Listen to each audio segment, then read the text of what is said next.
Ahojte, takže moje meno je Laci.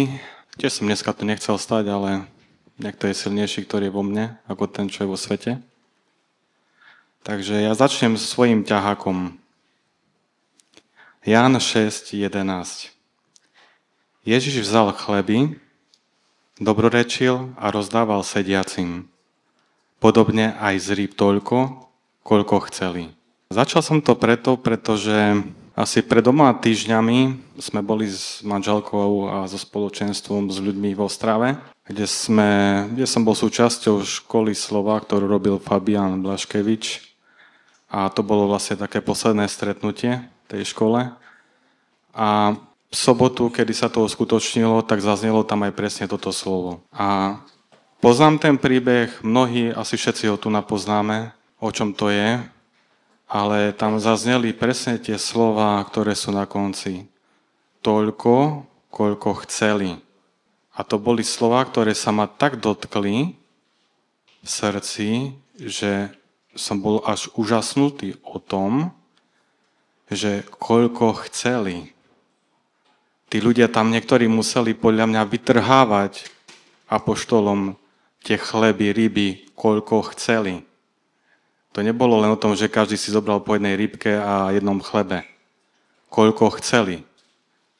A ja som si tak uvedomil v srdci, že Bože, že ty si taký dobrý.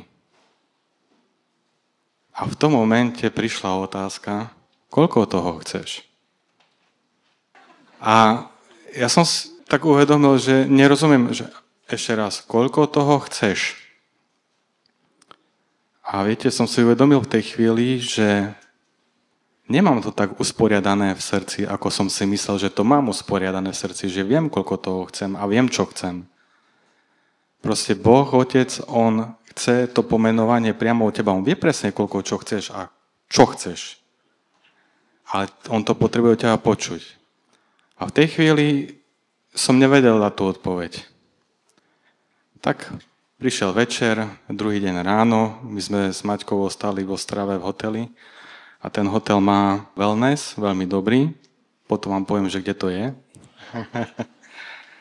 A tak sme prišli do wellnessu, absolvovali sme spolu všetky tie sauny, ktoré tam sú, bol tam samozrejme aj veľký bazén plavecký. A ja som si po chvíľke povedal, už po takej nejakej 6. saune, nie som veľmi saunový typ, ale hovorím, dobre. Hovorím Maťke, vieš čo, Maťka, ja už idem do bazéna. A Maťka mi hovorí, že dobre, okej, ja idem ešte do jednej sauny. Hovorím, dobre, ty choď kľudne, ja si poplavem. Teraz prišiel som do bazéna a začal som plávať. A ako plávem, a teraz si zoberte, že v strede bazéna, takto, koľko toho chceš? A ja v šoku. Som doplával na koniec a zase, koľko toho chceš? A ja nerozumiem.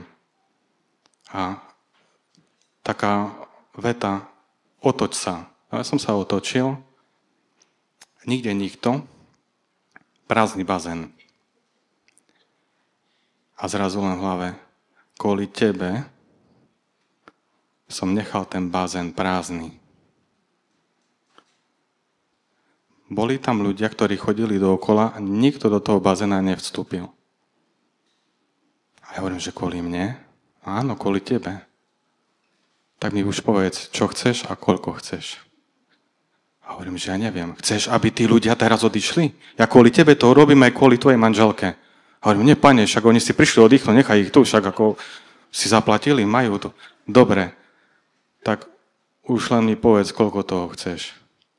Milovaný, v ten deň som povedal pánovi, čo chcem a koľko toho chcem. A som si uvedomil, že tie komórky sú veľmi dôležité v našich životoch. Lebo v tých komórkach sa rozprávame s našim Otcom.